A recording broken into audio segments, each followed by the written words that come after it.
Remember the last time you used a public restroom? So how exactly do we want to classify this?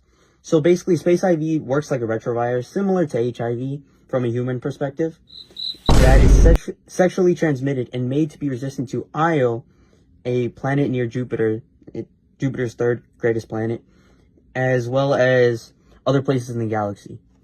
It is transmitted through blood contact and or sexual activity. It enters the reproductive system and undoes any signals to initiate growth of life, of fetuses, growth of life in the cervix, and while allowing for further sexual transmission in order to spread from host to host without notice. As we said before, basically, entry works as follows. Space IV works like human immunodeficiency virus, aka HIV from human perspective, or simian immunodeficiency virus, another SIV, where the virus can be transmitted through sexual contact or blood, where the virus can then spread through the bloodstream of the new host and then infect the T cells of the host by attaching themselves with the glycoprotein 120 found on the surface of the Space IV, which basically is enacted by the surface proteins I mentioned earlier in the description, as well as the glycoprotein 41, which fuses the T cells as well and basically gets rid of that, early line of defense, and like the main thing that wards off are typically in a human sense an outside enemy. As Space IV is located within your bloodstream, it's going to have to get through your immune system, including your T cells. So how does it evade the T cells? Okay, so imagine you have a lion chasing a gazelle. As the gazelle, would you rather run from the lion with the fear you're going to be eaten if he catches you? Or would you rather just chill with the lion until you're able to get away from him? Assuming that the lion doesn't know that you're a gazelle. That's what Space IV does. It hides within the T cell until eventually it just bursts out of the T cell's membrane in a process called budding, where it then is replicated. That's why Dr. Winifred Wigglebottom won't be able to find out that it has Space IV until it's too late. Once our Space IV enters the host, Dr. Winifred Wigglebottom's body, they can start to attach to the CD4 receptors of the host T cells using their glycoprotein 120, like as seen here. Once that happens, the glycoprotein 41 found on the surface, like little strand thingies here on our Space IV, will make the Space IV fuse with the host cell.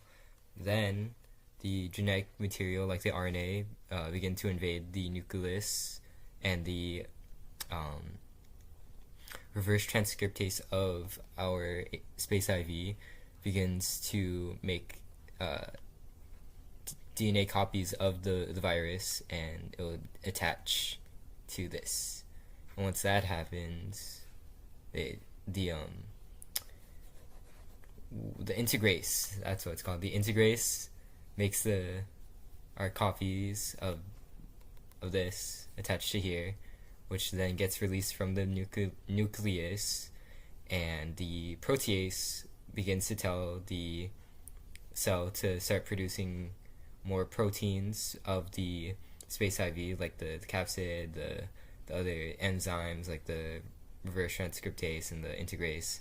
And then once that happens, the Space IV will burst out to infect more T cells and fetal cells of the Dr. Winifred Wigglebottom. So as you can see in the diagram, the lipid envelope is a protective layer for the virus that is made of saturated fats to survive Io's cold nature, as well as the cold darkness of space. It contains antioxidant molecules and phosphate stabilized head groups in order to protect from radiation, acid, and sulfur. It also contains small amounts of unsaturated fats to allow for flexibility and mobility in order to stop brittleness in low temperatures. In addition to that, it has enzymes such as reverse transcriptase, which is responsible for converting the retrovirus RNA into DNA that can be integrated into the host cell's DNA with the integrase enzyme, also featured in the diagram, with the integrase replacing the host cell's DNA with the newly formed retrovirus DNA. So this is basically how your traditional retrovirus works. It infiltrates it, and it just replaces all its cells with its new RNA. All the DNA with like RNA, like binds it and mishmashes it all together. And protease, which facilitates proteolysis by making the host cell produce copies of the retrovirus. Typical virus stuff. Then you got the capsid, houses RNA, it's a little inside part. It houses 2 single-strand RNA genomes, to be exact. And you got the special part, the nulleus rods. These are the thread-like structures that reside on the outer surface of the lipid envelope that work to undo any biological signals sent to stimulate fetal growth. It effectively stops reproduction, and it cuts it off from the source and may lead to the extinction of the species as a whole. Any species it comes across, because it's just that destructive. Then you got the matrix. It assembles the capsid to the plasma membrane and transforms it into virions. The pre-integration complex imports into the nucleus. This is associated with the process HIV, from a human perspective, to bond its myristoyl and phosphoryl groups to bond to a molecule. And lastly, we've got surface proteins. Glycoprotein 120 allows for the space IV to attach itself to the T cells, the main protection of the cells of a Dr. Winifred Wigglebottom host, and glycoprotein 41, which fuses to the space IV, which fuses itself to the T cell, allowing for the genetic material and enzymes of the space IV to enter the host cell. Now, the actual way how our space IV Is transmitted is a little something naughty, like hand holding and sexual contact, exchange of blood, exchange of space semen or non-space cloacal fluids. This will cause our space IV to enter the body, so that it can infect and kill and stuff. So if a Dr. Fred Wigglebottom wants to share needles, that could be a galactic level threat. So, just some closing words, and to specify on Space IV's symptoms. Space IV is going to have the same progression and symptoms as HIV, but it has the included factor of stopping fetal growth.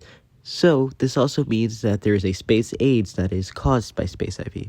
So, just know there are Dr. Winifred Wigglebottoms out there that have spades, space AIDS, whatever you want to call it.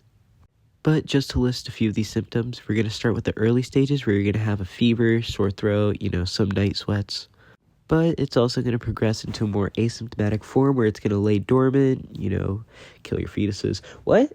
And lastly, it's going to go, it can cause space AIDS. It's not going to progress into space AIDS, but it acts as a cause for it. So just to wrap up, here's a edit that goes over everything that we went through.